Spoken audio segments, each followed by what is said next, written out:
সরকার যেহেতু অন্যান্য জায়গায় খেলা মেলা যা হয় সব রকম ব্যবস্থা রাখেন, এখানে তো আর পুলিশের দরকার হয় না, ট্রাফিক সামলানোর প্রয়োজন হয় না, শুধুমাত্র মানুষের একটু প্রয়োজনীয় পরিষেবাটুকু, একটু পানীয় জল, বাথরুমের ব্যবস্থা, এগুলোই আশা করছি সেগুলো আগের থেকে অনেক উন্নত হয়েছে। ফুরফুরা শরীফে আসলেন, সেখানে কেমন লাগছে বলে মনে হয়? ছাত্র জীবন থেকেই ফুরফুরা আমাদের জন্য অত্যন্ত প্রিয় জায়গা এবং ইসালের সওয়াবের সময় তো মনটা বারবার টানে, তো সময় পেলেই চলে আসি। কাল পর্যন্ত খুবই ব্যস্ত ছিলাম, আজকে আলহামদুলিল্লাহ একটু কর্মব্যস্ততা কমেছে, দৌড়ে চলে এসেছি। এখানে এসে পরিবেশটা কেমন বুঝলেন? ফুরফুরা শরীফের মানুষের একটা ধর্মীয় জাজবা আছে, তারা মানুষকে খেদমত করেন, গোটা বাংলায় তারা যান, গোটা বাংলার মানুষের সঙ্গে তাদের একটা হৃদ্যতাপূর্ণ সম্পর্ক আছে, আমরাও তার বাইরে নই। তো সেই জন্যে এই ইসালের সওয়াবের সময় দেখা যাচ্ছে যে লক্ষ লক্ষ মানুষ গ্রাম বাংলা থেকে ছুটে আসছেন, ধনী আসছেন, দরিদ্র আসছেন, সাধারণ মানুষ আসছেন, এক কথায় ধর্মপ্রাণ মানুষরা আসছেন। এটা অত্যন্ত ভালো একটা ইঙ্গিত এবং পীর সাহেবরাও যতটা সম্ভব পবিত্র রমজান মাসে মানুষকে ইফতার দিয়ে, অন্যান্যভাবে খেদমত দিয়ে, সেহরির ব্যবস্থা করে সব রকম ব্যবস্থা তারা করছেন।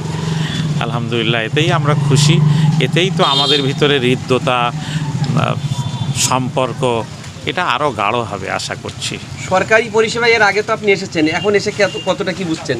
একটু কম? এখনও সবটা ঘুরে দেখিনি, মেন জায়গায় যাওয়ার সুযোগ হয়নি, তবে আমার ভাই বাকি বিল্লার কাছে শুনলাম যে কিছু কিছু ব্যবস্থাপনা হয়েছে। এত মানুষ আসে, ফলে তাদের সব রকম ব্যবস্থাপনা তো দরকার। সরকার যেহেতু অন্যান্য জায়গায় খেলা মেলা যা হয় সব রকম ব্যবস্থা রাখেন, এখানে তো আর পুলিশের দরকার হয় না, ট্রাফিক সামলানোর প্রয়োজন হয় না, শুধুমাত্র মানুষের একটু প্রয়োজনীয় পরিষেবাটুকু, একটু পানীয় জল, বাথরুমের ব্যবস্থা, এগুলোই আশা করছি সেগুলো আগের থেকে অনেক উন্নত হয়েছে।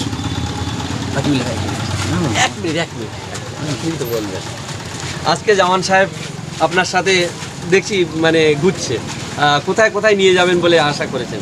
উনি এসেছেন এই সালের সবেই, উনি প্রতিবারই কম বেশি আসেন, ছাত্র লাইফ থেকে উনি আসতেন, উনি তো বললেন, এবং পীর সাহেবদের সাথে ওনার খুব নিবিড় সম্পর্ক, প্রত্যেকের সাথে, মানে একদম প্রত্যেকের সাথে। তা সেই জন্য উনি এসেছেন, আমার বাড়িতে এলেন, ইফতার করবেন, তারপরে হুজুর কেবলাদের কাছে যাবেন, বড় দরবার এবং ছোট দরবার প্রত্যেকের কাছেই যাবেন, দেখা করবেন, এবং বড়জি কেবলা, দাদাজি কেবলা মাজার এবং ছোটোজি কেবলা মাজারও জিয়ারত করবেন উনি, এবং পীরজাদার সাথে সাক্ষাৎ করবেন, করে উনি আবার চলে যাবেন, এটাই ব্যাপার। আপনি তো যেহেতু এখানে দীর্ঘদিন ধরে আছেন, সরকারি পরিষেবা আগের তুলনায় কত? সরকারি পরিষেবা আগের তুলনায় ভালো হয়েছে একটু, আমি খারাপ বলবো না, তবে আমি দ্ব্যর্থহীন ভাষায় বলছি, ফুরফুরা শরীফের রাস্তাঘাট খুব খারাপ, এটা কিন্তু বারবার আমি বলছি। অতএব যারা দায়িত্বে আছেন তারা রাস্তাঘাটটা খুব ভালো করুন, এটা আমি বারবার বলছি। ফুরফুরা শরীফের অধিকাংশ রাস্তাঘাট খারাপ, কেন আমি জানি না এটা, কিন্তু ইসালে সবার পরিষেবা আগের থেকে ভালো হয়েছে, এটা আমি বেইমানি করব না।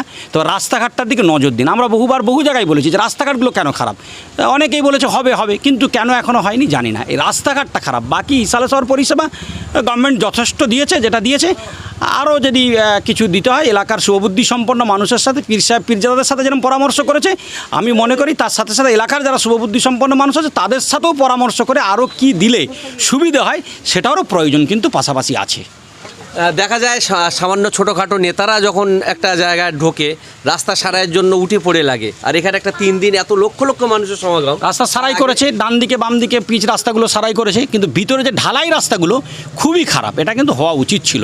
আশা করি এটা এই আজকে আমার বলার পর হয়তো, আমি কারো পক্ষে বা বিপক্ষে নয়, আমি নিরপেক্ষ মানুষ, তা সে জায়গায় দাঁড়িয়ে বলবো রাস্তাঘাটগুলো একটু তারা দেখে নিক, কেন এত পরিমাণে এলাকায় স্কুলের গাড়ি যাতায়াত করে, এই এলাকায় এক একটা রাস্তার খুব করুণ দশা, সেগুলো কেন হচ্ছে না জানি না, দেখে নেওয়া উচিত। কিন্তু মেন রাস্তাগুলো ঠিক আছে, ভিতরের রাস্তা, হ্যাঁ মেন রাস্তাগুলো ভালো আছে, ভিতরের ঢালাই রাস্তাগুলোর অবস্থা খুব ভিতরের রাস্তা দিয়ে তো মানুষ বিভিন্ন যাতায়াত করছে, তাদের উচিত দেখে নেওয়া অবশ্যই দেখে নেওয়া উচিত, কেন হয়নি এগুলো।